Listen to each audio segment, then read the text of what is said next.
Okay, so Black Panther, which people are incorrectly calling, one of the first African American superhero film, entirely forgetting the Blade trilogy, Steel, Meteor Man, technically Hancock, Spawn, and depending on where she falls at currently, Halle Berry's Catwoman.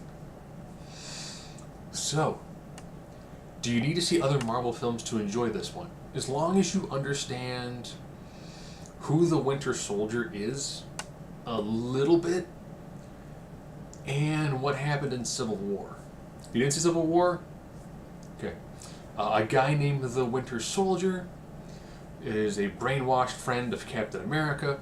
He kills King T'Chaka, who is T'Challa's dad. They do kind of they reference it twice, 'cause that's why he's the new Black Panther. I loved the blending of the new technology and the more kind of ritualistic tribal things that they did. I also liked that when they mentioned, there was Wakanda was 5 tribes. This person found the heart-shaped herb, which is meteor rocks fell down, called vibranium. It effectively affected the plant life, made things called a heart-shaped herb. Imbuing that gave the first Black Panther all his power. I'm not spoiling anything because that's pretty much the opening sand animation that they did for the film that you know what's going on. They mentioned that Wakanda is actually just a series of tribes brought together under one monarch. The nice thing is, when they're showing Wakanda and the people, you can tell the different tribes because different styles of dress, different colors, different mannerisms. So I liked that it really felt like it was a lived-in environment. But what's the primary premise of this? Well, someone stole some vibranium. And Black Panther's on his way to get it back. And there's a lot more, too. I liked when they did, since it was the Passion of the Mantle and who's going to become king, they do a ritual trial by combat. Where Black Panther drinks a tonic that removes the Black Panther power from him. Then he has to get it re-imbued into him in a very unique way that they do it. Because in the comics, depending on the writer, every Black Panther has some of the knowledge and experience about the previous Black Panthers.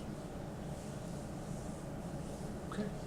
Casting-wise, Forrest Whitaker, brilliant. I think it's Chad Boswick, fantastic.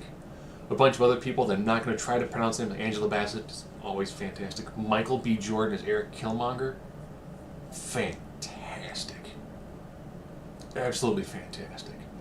The moment where he really begins to shine in this film is the sheer dichotomy between his American accent and everyone else having the different African dialects. There's not a tremendous amount of action, but it's in the right spots.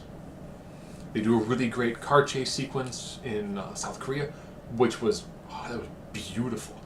It was done really well. They do lots of the trial by combat sequence, which again done very well. It's very character driven.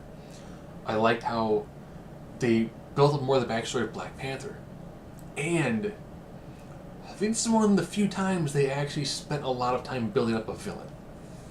Because you learned a lot about who he was, his motivations, and he actually came off dangerous. Very dangerous. I like the use of technology in it. There's minimal Marvel humor in it. Just the right amount just to make it work. Visually, it's breathtaking.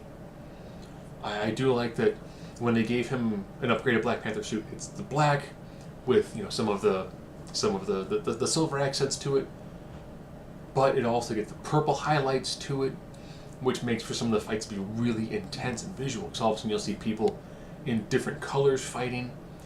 You end up having the villain in his suit, and you have the hero in his suit, and the way they fight, they've got similar styles with different sort of color palettes to it.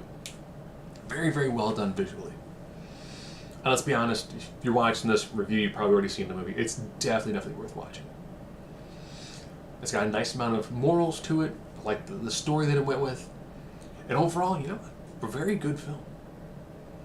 Now I'm going to go into some of the the post-credit stuff. So go ahead and see it.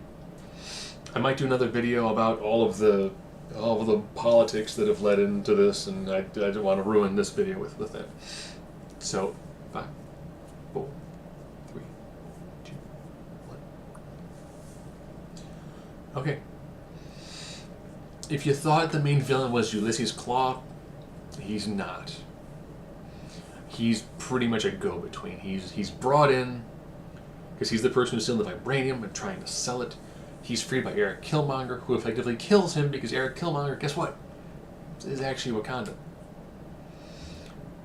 Now, how do we know what's his actual backstory? When they do the 1982 bit, and they show T'Chaka killing his brother, well, Eric Killmonger is the king's brother's son. So when he comes back, he then challenges T'Challa, and he beats T'Challa, therefore assuming the mantle is king. But T'Challa doesn't die. He's caught, he's rescued and pretty much packed in ice. Nice callback to Captain America. They bring him back, he throws on his suit, massive battle between the Red Army and the Blue Army. The Red Army, of course, it's all women, shaved heads, as they call it early, like Grace Jones-looking characters. Very well done. You know, I will say, every, women were done well. The couple of male leads were done well. Overall, great story. So then we get to our post-credit sequences. The first one, of course, is the nation of Black Panthers going to the United Nations, kind of going, we're going to share resources. Someone goes, what's a farming village? What kind of farming country offer the rest of the world?